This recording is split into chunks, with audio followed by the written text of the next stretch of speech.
A lot of people don't know this, but when I was living in Houston, I got a chance to work for Johnny Dang. Oh, okay, yeah. So Shout out Johnny Dang. yeah, so I met a lot of rappers, people that shop for jewelry and stuff. And when I was working with him, selling grills, I got connected with a lot of the local, rappers. Yeah, of And it's course. funny that you just mentioned that you manage artists and stuff. The other day, like I had one of the boys who was like locked up, and like he write me, and he was like, "Man, I want you to be my manager and do all this stuff for me." I'm like, "Man, I have no experience as far as being a manager." And now you mentioned, maybe something that I can just, pass it on to you and let you handle him and, be able to work with him and do all the good Absolutely. out of it. Absolutely. We're all about expansion. Networking is amazing, like, all of our artists are in the Houston, San Antonio. They're in Texas, and then I'm about to have a conversation with an artist out of Canada. He's a Latino, but he's in Canada. cool. And so we're going to be in talks to work on something, that we can push into Canada, and then eventually Mexico, and then all across the United States. Worldwide. It's your boy Ducky. Welcome to another episode of Hustle Mentality Podcast. In this podcast, we were talking about all the hustle that I did in Houston, Texas after graduate college, had my career in real estate, and the next step. So subscribe, like, and follow on my YouTube channel, Hustle Mentality Podcast, for more information. Hustle Mentality Podcast is sponsored by RAMSEY Solution. You can get on their website, ramseysolution.com, to find out more information about it. Do me as Dustin, and I'm Vietnamese, but I go by Ducky. A lot of people know me as Ducky in Houston. So I got started in the real estate business. I right out of college, I got my license and I started practicing real estate as an agent. And for that journey, man, I help people with like the finances and like doing the loan and buying houses, investment. And some of the clients become like really good friends and investor of mine. And one time, one of the investors was like, "Man, you gave me all these like financial advice, and you didn't even charge me for it, and I pay an financial advisor just to like not giving me any like the tip that you giving me." And that's how I had the idea of like, man, I need to like start this company, and get to do more about financial planning. And that's when I start researching and found this company called Financial Peace University. And I start going through them and got my certificate through them. And for years, I've just been practicing doing what the university is teaching through Dave Ramsey out of Tennessee. So finally, man, this year just kicked off, and I'm like, man, 2026 is my time to get kicked off with this business, and start something fresh out here in the West Coast. Man, that's a good question, man. But before I go into that question, all I know from you guys are like dinero. That's how you get it, That's how you get that money. Yeah.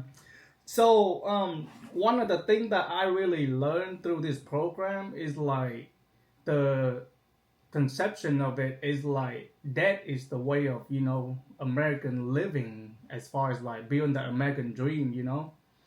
But honestly, if you really look into it, a lot of people just see that fine print and they sign nowadays is electronically and just click that box. But what they don't realize that up to 29% with the credit cards, that if you don't pay all the amount that you just swipe every month and you don't pay off, man, the next month rolled up, they charge you up 29% on the interest. And it's crazy. It's like 1/3. It's like almost $30 on $100. Just think about that, and they don't advertise that. They just advertise all that 0% annual and all that crap.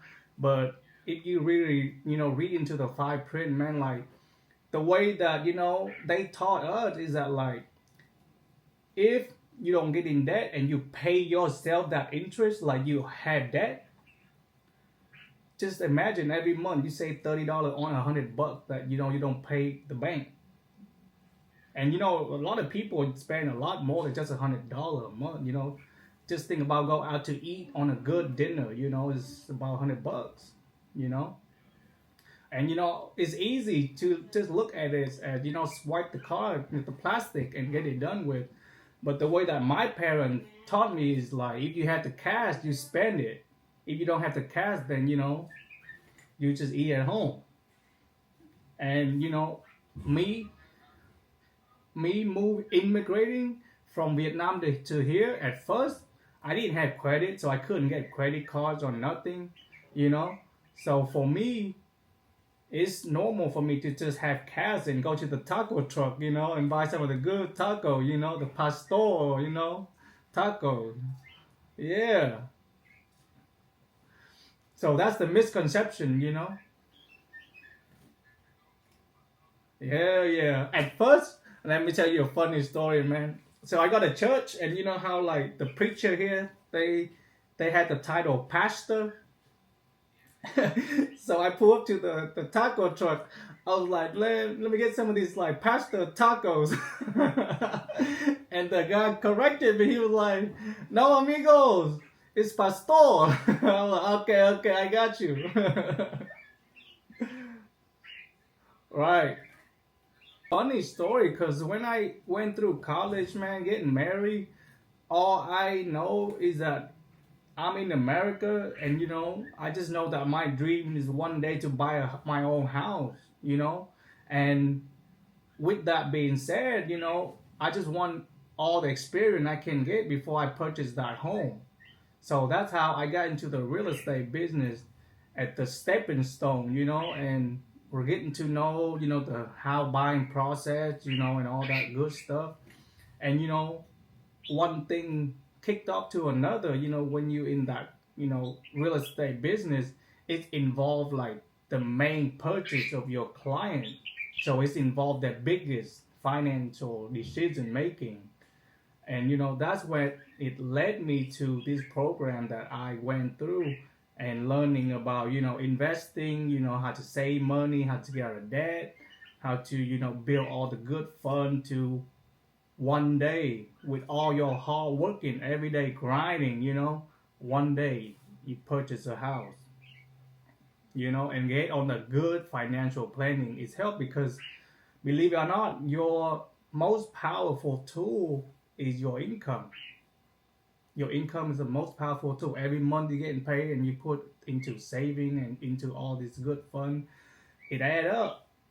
A few years later, you got the good down payment for it, and you're ready to buy. And when all that ducks in the row, everything lined up, that's when you're ready to purchase. That's a very good question. And a lot of people introduce and advertise this like credit building program, like 101, and they charge you a lot of money for it to remove this and that. But honestly, like all that stuff, if you spend just a few hours to do it on your own, and you can remove like 70-80% of the bad report on your personal credit, and it don't charge you a dime. Everything is free. You just got to put some time into it and really look into your history.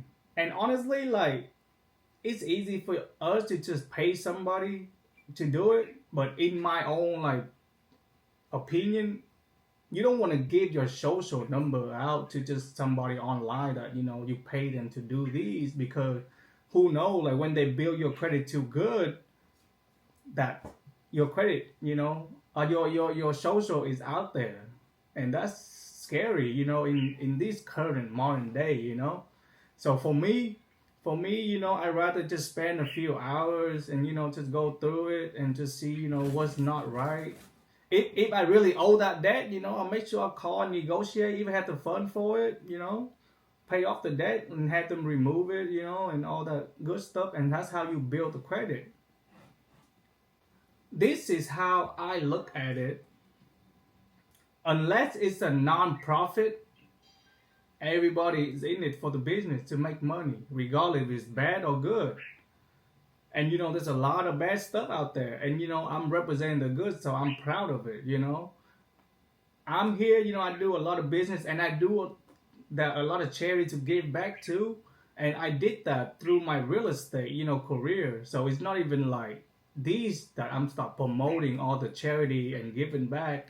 So I have a record of 10, 15 years of everything I do through real estate, 10% give back to my community, giving back to like my country for orphans and stuff. So I built my, reputation on that already. So most of the people look at it and, everybody, that don't know me, they have like, their own perception of me, and I'm okay with rebuilding that with them from zero to show them who like I really am, and this is what I'm about, and time will tell if it's a bad business or it's not, and that's the thing that I learned is that a lot of people promoting this and that, but honestly, the Dave Ramsey program, they had their podcast. He write books like on the New York Times best-selling author, all that good stuff that, is good record for a good business base. Attending a church, and then that church is promoting him, because, like in a church setting, we were taught that, we not own the money that we earn. We were just store of the God money given us. We just stewardship of it. And the Dave Ramsey program is what he really believed that we just manager of this finance on earth for God. And how we decide to manage it is what what make us who we are. And it's not like like you think that everything I know is come from my parent or the Asian community. I grew up in different setting. I have a lot of Hispanic friends. I go to church that mainly like interracial, and not a lot of the people in church was Vietnamese. So to say all that to say, I learned a lot through different group of friends and colleagues. I've seen so many people did that before me and became successful. So I'm here, it's my turn. I'm taking the chance to start something that will become amazing, and I hope that it for somebody out there that will see this as inspiration and start their own business. That's what my main thing is. I'm at the point in my career where I learned that in order for me to become at good at what I'm doing, I had to share and be a mentor. Help someone else to do what I'm good at, and that's what it's all about. And I already have like the second successful career, for me, so it's come easy for me to just share out information. So if you're interested, into becoming like part of the financial program that I'm in, just hit me up and I'll be able to answer all the questions for you. But on the other aspect, honestly, starting a business is not easy. Like I knew that when I first started in real estate, man, for the first 2 months, I'm just keep grinding. Like hand out business cards to people. I go to apartment, stick all those business cards in, just like you guys, the people who like doing like the landscaping business. I opened my apartment doors. Business card fell down on the ground, and I know how it is. That's the grind. And it's just the part that to jump. And just let it take off. Hustle Mentality Podcast is sponsored by RAMSEY Solution. You can get on their website, ramseysolution.com, to find out more information about it. To be honest, it took me about 6 months to do my first rental. And it's not even sold a house, to do a rental for someone to rent a house. Because I did it all wrong. I was just like, for the first 2 months, I'm staying at home, watching Netflix. thinking that I got my license now all the customer gonna come to me, you know. And that's not how it is, you know. And I'm like, man, how come nobody wanna work with me? And then I start realizing I need to promote, you know. Nobody know I'm a real estate agent now, you know. And the company, they teach you how to do work, but they don't teach you how to get customer. And you know, that's how when I build my own team, the first thing I did, guess what? I teach the client how to get customer before they even know how to train on contract. Because without customer, you don't need to do contract. So the first important step is to get customer, and then learning about how to fill out contract and all that step after that. You know, and I had to learn that on my own. But to answer your question, man, it took me about 8-9 months to get my first client and, you know, help them to buy their new home, you know. Yeah. It's definitely harder on my end as an agent, you know, an immigrant, speaking English as my second language, you know. Most of the people in my family, you know, they doing, you know, work, you know, like labor work. You know, I'm the first generation in my family that, you know, went off to college, and I was so grateful of that. And you know, I'm sure a lot of people watching can testify that as well, you know, being the first generation, you know, going off to college and had the whole family so proud of, you know, the accomplishment and things like that. But yeah, for me, man, my whole family show up to my high school graduation, and I'm like, man, I was embarrassed. Like, man, it's just high school, you know. But it is what it is, you know. Like, and that's how I learned that to, you know, appreciate small thing and celebrate, you know, the small accomplishment. You know, some people, they overlook it, and you know, they just never celebrate anything. And you don't celebrate the small thing when the big things come. You don't know how to celebrate it, and you just skip through it, you know. So it was hard. It was hard for me to, you know, doing like, you know, services, you know, as part of my career. And especially, you know, in real estate, you got to explain to the customer, you know, what it is. And I had to, like, work on my English skill to be able to, like, you know, communicate with the client. At the time, you know, I was living in Humble, Texas. I don't know if you're familiar with that area. Humble and Kingwood.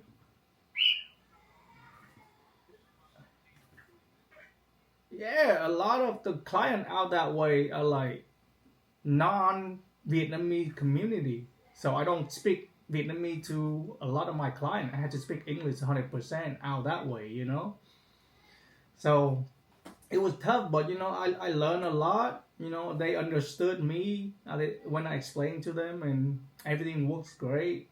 Had great experience. So the job title of mine is financial coach master. That's the title on my end. Yeah. So I basically coach people one-on-one about all aspects of their financial lifestyle. And you know, I have like a 7 step that will help them, you know, hopefully one day become a millionaire. That's the goal. that's a great aspect of it, because while I was in Houston, I helped a lot of Californians sold their house and moved to Houston. Oh, so this is your fault why we're overpopulated. yeah, man. Like, you know, but you know, like 100,000 people move to Texas every week. That's, you know, man, it's not all my fault, right? But Houston is crazy packed, bro, and we found out that not just Houston, but a lot of people were moving to like Austin. The whole Texas, Austin, Dallas, Houston, I think, and Dallas, yeah, it's everywhere.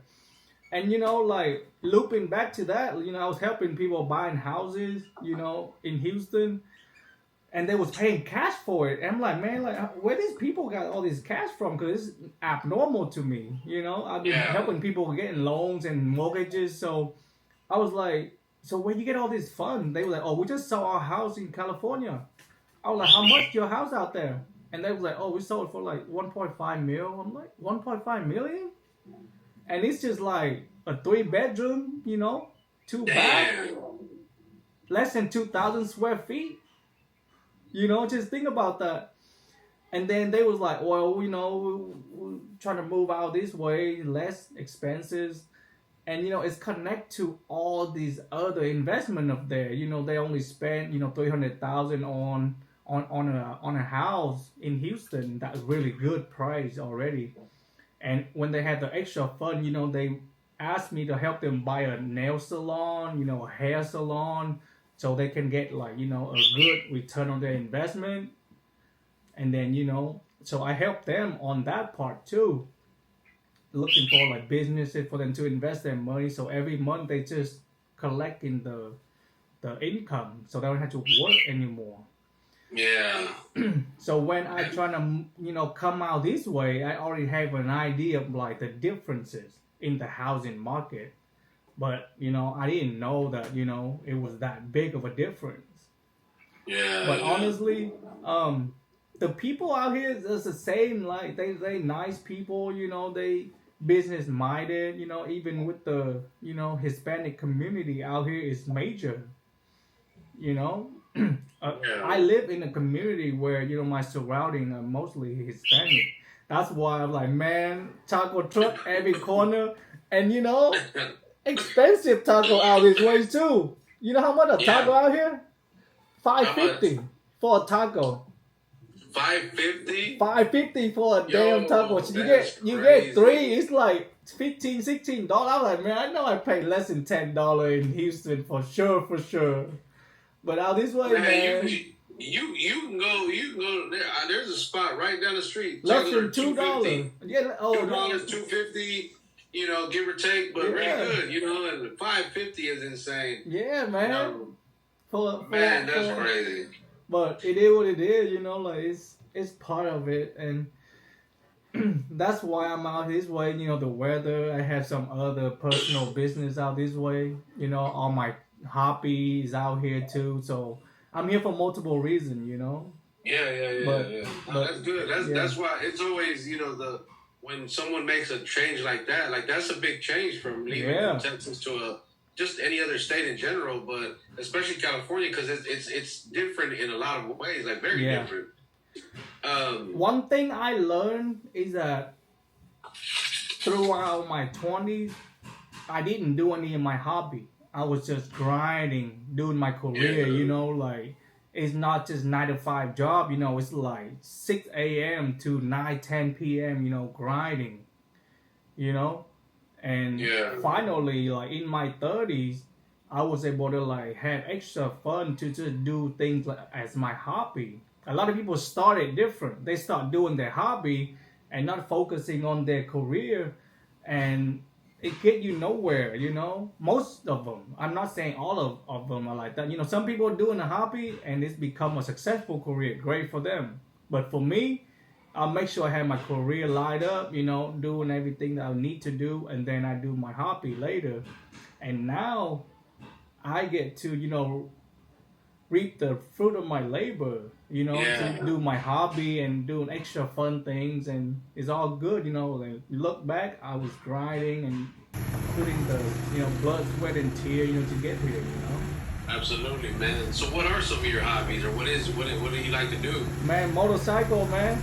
Oh yeah. Always on a 2-wheel, man. Like being a Vietnamese, in Vietnam, all we do is like scooters. So I miss it here, Yeah. So when I got here, believe it or not, I turned 18 and I took my class, my motorcycle license right there on Harley Davidson on 1960 and 290. Oh, okay. Yeah. That area, yeah. So I got my license. And be able to ride, but being out here, I love the weather. Be able to ride motorcycle in that weather is like you can't describe it. Nah, I can imagine you here in Houston. You have to just like it's hard because it can be cold, rainy, hot, and that's all in the same day. So you never know what you're gonna get. Right. But I hear good things about California, like weather, especially in San Diego. Yeah. I hear the weather is really, really nice out there. It's windy. I was there last month. It was so windy. Oh, really? Yeah, it was windy. It's cold, but it's good area. Honestly, San Diego is very nice. We need to come out there, man, and when we come out there, we're gonna chop it up. We're gonna hit you up, and be like, "Yo, take us to the $5 tacos." For sure, for sure. Man, I'm still tripping on that. We said 550. I said, what? At first, I thought like she calculated wrong, you know, and she was like Kinsey. I was like Kinsey. For 3 tacos, 1 5, yeah. She like Kinsey, and I knew Kinsey is 15. You know, I was like, am I hearing it wrong or what? Like, is it 9:15 or something? You know, But she was like Kinsey. I was about to ask. I see your Espanol is, you know, like how are you kind of like wanting to know it more, or do you know a little bit? 4 years ago, I dated a girl from Honduras. And you know, I learned a little bit here and there about my Espanol, man. I understood a lot of the things that she said with her family, you know. But I'm still practicing, you know, talking, you know, little by little. Just know like poquito, you know.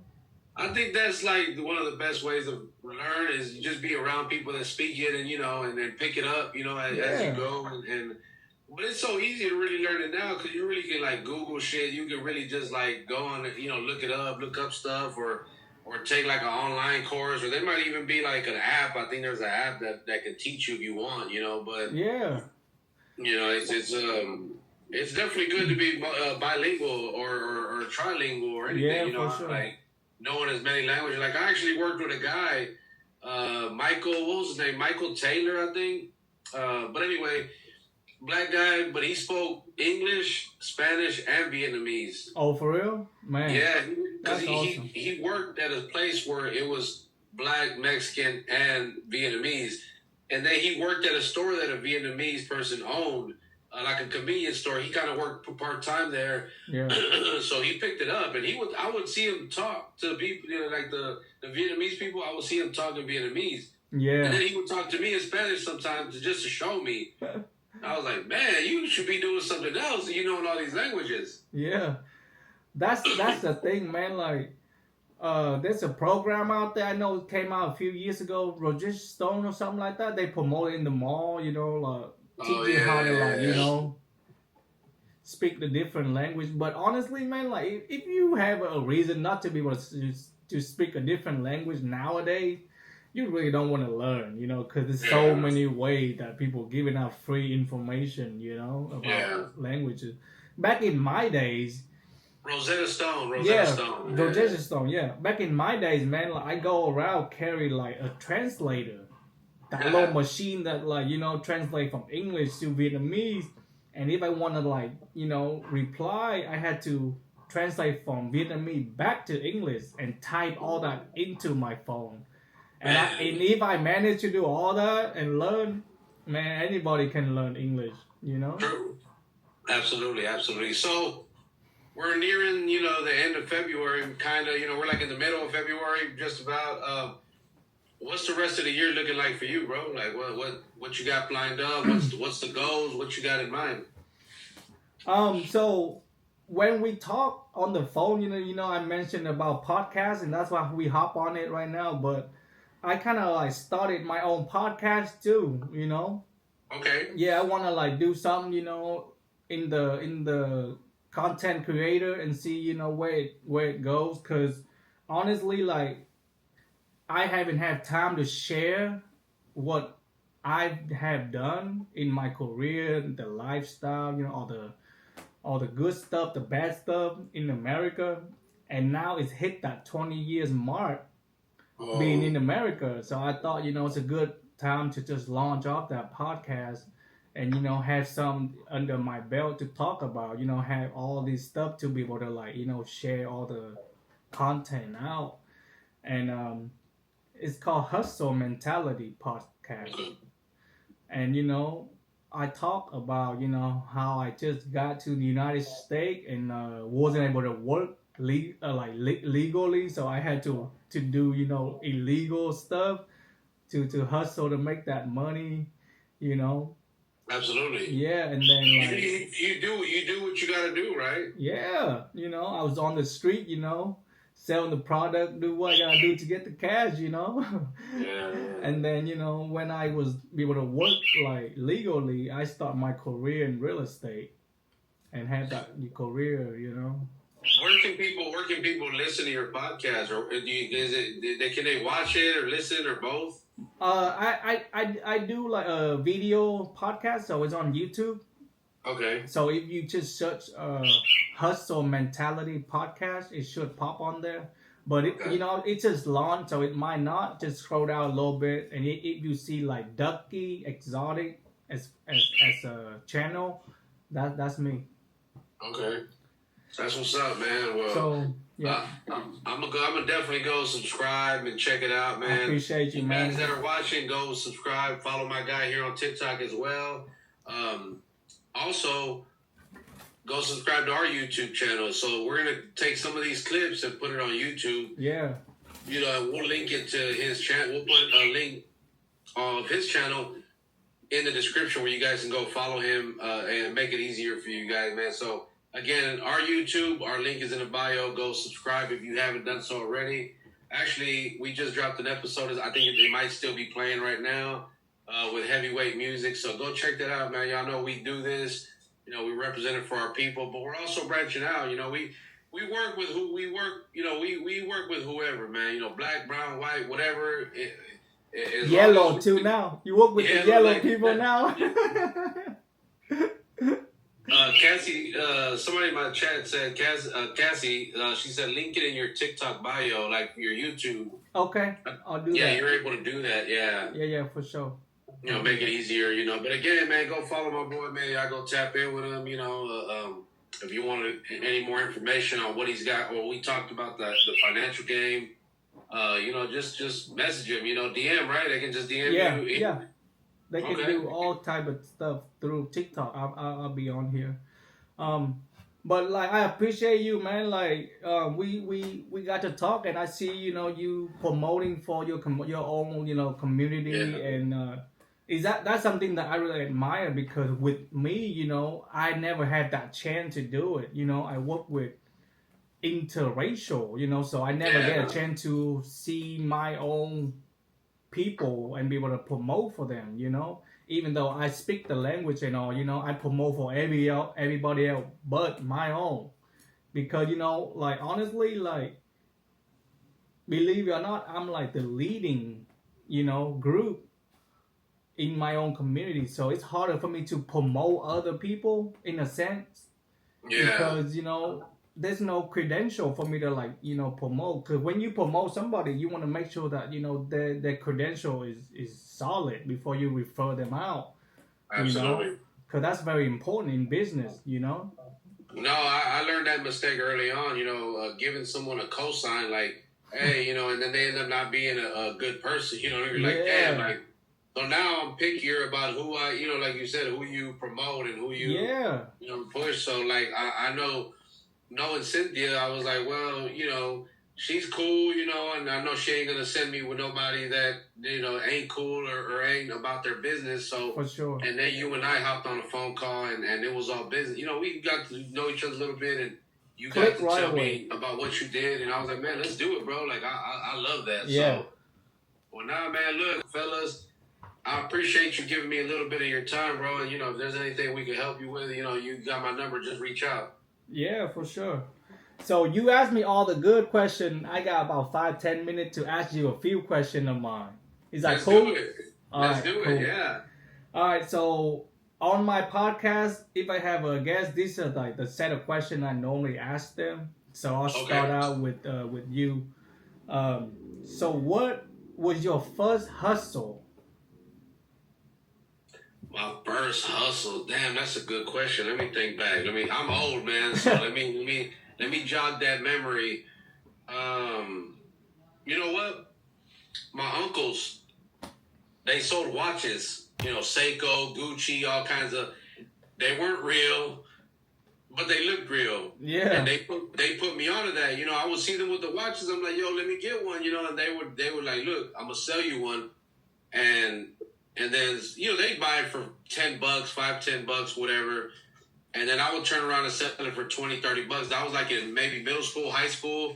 I would wear the watch to school, and people would be like, yo, that's a dope watch. And I'd be like, yo, I'll sell it to you. How much? Man, give me 20. Knowing I spent $5, I'm like, and then the next day I had another one. You know, That's I already good had right another there. one. Yeah. Yeah. So yeah, that what's up, Joey? Welcome in, guys. Welcome in. Yeah. So that was my first hustle. Yeah, for sure. Man, that was a good one, man. You make 4 times the amount that you invest. Yeah. Without even realizing what you're doing, you're like, man, you're making, mad profit off of really nothing, just like, so. That's just one little hustle, right? Yeah. The second part of the question is, how long did you hustle that for? Man, I want to say about a good year or two.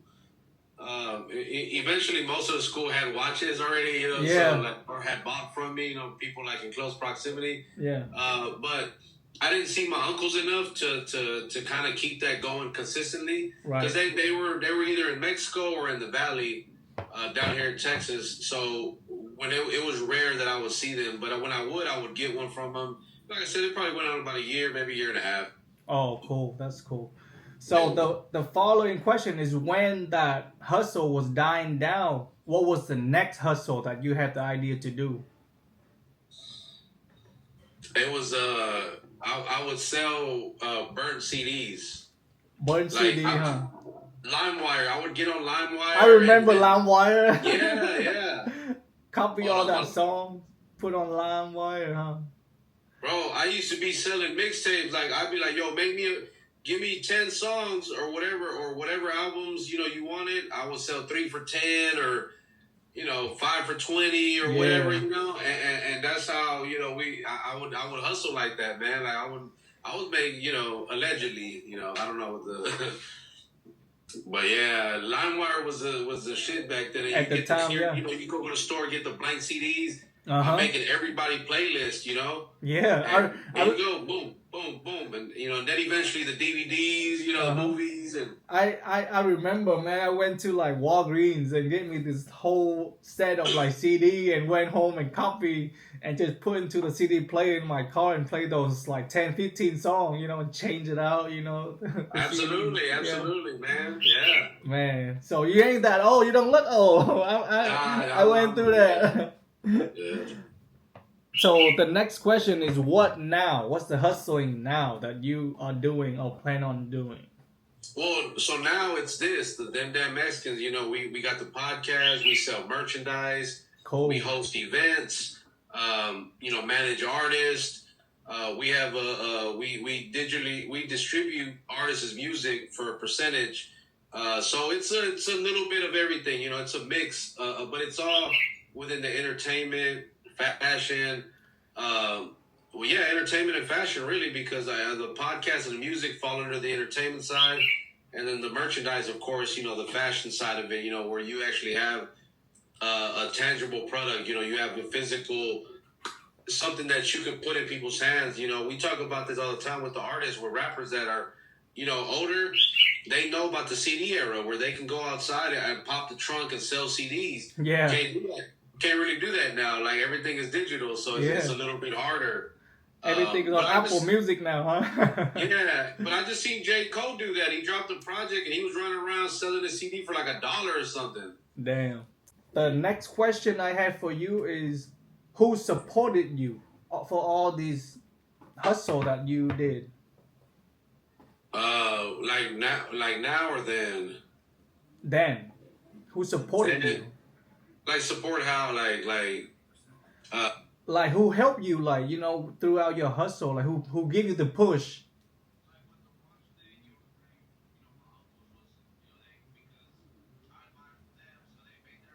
Right.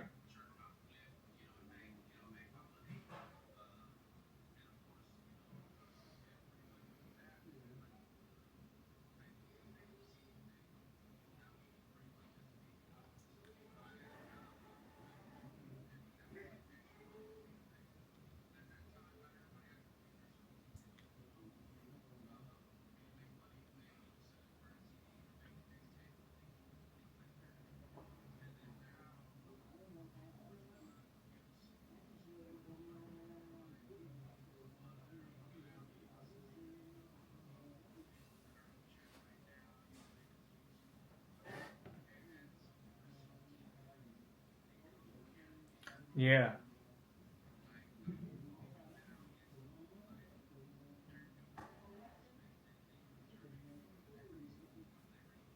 Right. Yeah, it's two-way street.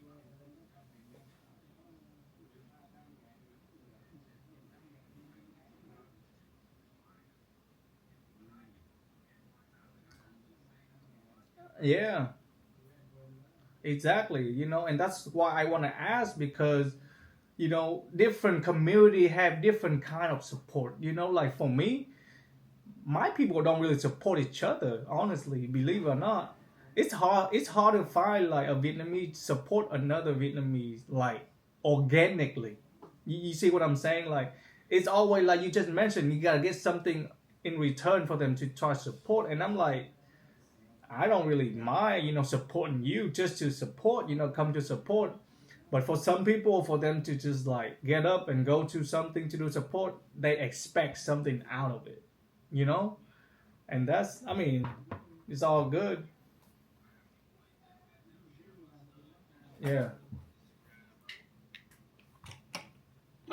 And then they'll call asking for a favor, exactly. And how I know is they wanted something is because they'll tell me, they're like, well, I shared all your stuff, It's like, did you share it because you wanted to, or because you wanted something in return? And I've said this before, like, look, if you're gonna share my stuff, do it out of love without expecting anything. Because if you're expecting something from me, you may or may not get it. But that's dependent on me. You know what I'm saying? But I always show my people love. I try my best to put my people on, like not just show love, but also put them in a position where like they can make some money or they can elevate what they're doing.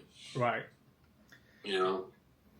So my following question is, what were your first impression of me when we first met through the phone? My first impression was, I mean, you seem really cool because I think one of the first things we talked, I think you mentioned that you lived in Houston, and then when I asked you where, you were like Acres Home. You brought up Acres Home. Like, man, I'm not baby. Yeah. That north side, man. So I was like, oh, bro, like.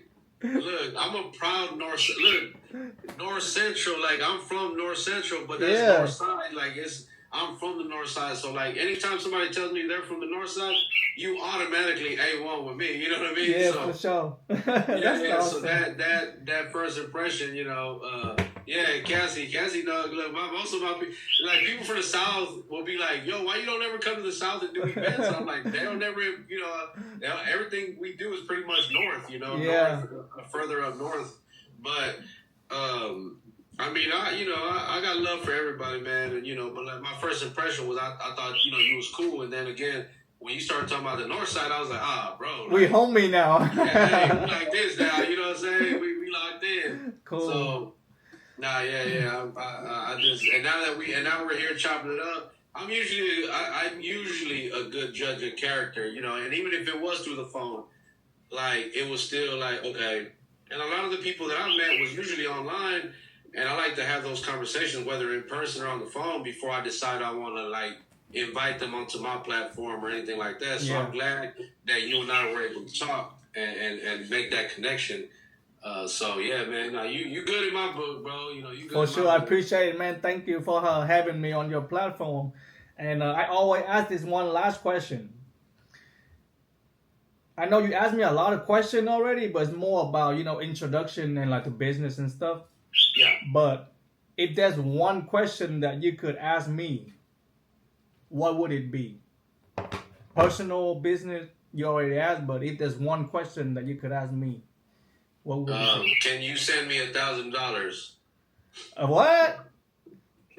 Dinero?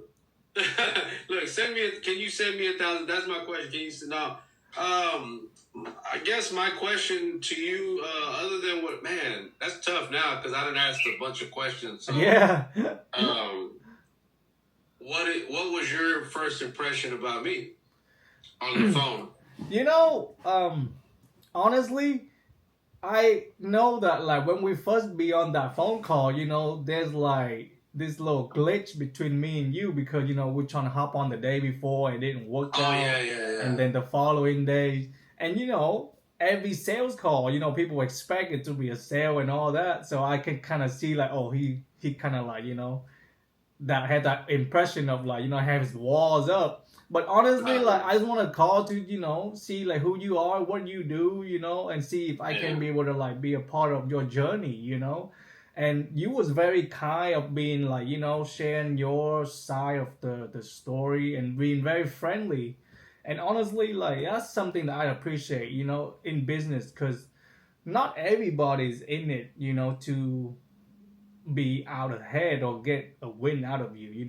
Everybody, you just trying to have that, And you gave me the chance, my 15-minute was worth it, talking with you. You gave me that, option, and I really appreciate your impression. No, that's what's up, man. I'm glad we were able to, connect, because I know, like you said, we had the little hiccups with the jumping on the Zoom call or whatever. Yeah. And it is like that, man. Technology to do that or schedule. Like even today, when you text me, I was like, bro, like I meant to get on earlier than what I did to kind of get the live going, but it was one of those days, man, where it just, time just, boom, boom, one thing after another. And but I mean, hey, we made it happen. We're here. I mean, look, we're almost at 20K likes, so. Oh, shout out. Yeah, so I mean, I appreciate that this live was shared out 14 times, so it was a success despite all the hiccups, like Cassie said, the boss man is good people. Yeah, for sure. I try to just surround myself with good people, bro. Like I don't really, I'm not for the negativity. I'm not with the, the BS, I know it comes with it, but yeah. Cool. Heart. Laura, what's up, Laura? What's up, y'all? Welcome in, man. We about to wrap up, man. I appreciate y'all for sticking around and, sticking through the live and we're gonna be doing a lot more of these, throughout the year. You're hopping on, getting people on okay, cool. Yeah, there's a link, the dot card. I got the same thing, man. They asked me for my info. I whip out the wallet with my look. Matter of fact, look at this. I do that. Scan it, Yeah, I do the tap dot card. Everything is so perfect. Yeah, easy. Just hey, and all my info pops up. So I might have to go update it. I don't know what's on there. Yeah, I did that a while ago. Yeah. But again, if you guys ain't done so, man, y'all go follow my boy right here, man. Go tap in with him. Check out what he's got. Go follow his YouTube page. And check out the content that he's got, man. He's going, he's pretty much, giving out free game basically on the podcast, just kind of, and then if you want more details and, just send him an email, whatever, a DM, something. So I appreciate everybody that tapped there. We're at 19.7K. Hey, man, y'all can give me the 20K. We're going to be out, man. Let's get it. 20K. We out of here. Yeah, for sure. Before we out though, if I see anyone that will fit your platform, I'm definitely gonna recommend it to you. Absolutely. Same thing. If you see anybody with podcasts or things like that, please refer me. I'm just trying to rebuild this whole podcast this year, so I'm trying to get my name out that way and see where I can like help other people get exposure out there, views and all that. So I appreciate you if you like refer me out. Yeah, I got you, man. And same here. Like if you got someone that maybe I could interview from out there, or even here in Houston, they can come in person and do it. We want to do it that way or whatever. But I'm down to put in the work. So I'm not I never run from the work, man. So like they say, if you gonna run from the work, you might as well run from the money. For sure. That's a good say right there. Man, we're at 20K, man. We're at 20K, man. Yeah. Shout out. Thank you, guys. Appreciate you guys for like, follow, and share, man. That's what we needed. Yeah. Nah, thank you guys again for watching. We appreciate. If you guys haven't, we're at 20.1K now, man. So. I gotta get back familiar with it, man. I used to be on it, and things like that. But man, hey, again, go follow my boy, and make sure you guys go subscribe to the channel. And I was gonna say subscribe here, but it's TikTok. So thank you guys for watching, man. Y'all have a good night. All right, man. We out. Thank you, my brother. God bless. Take care. All right. All right, brother.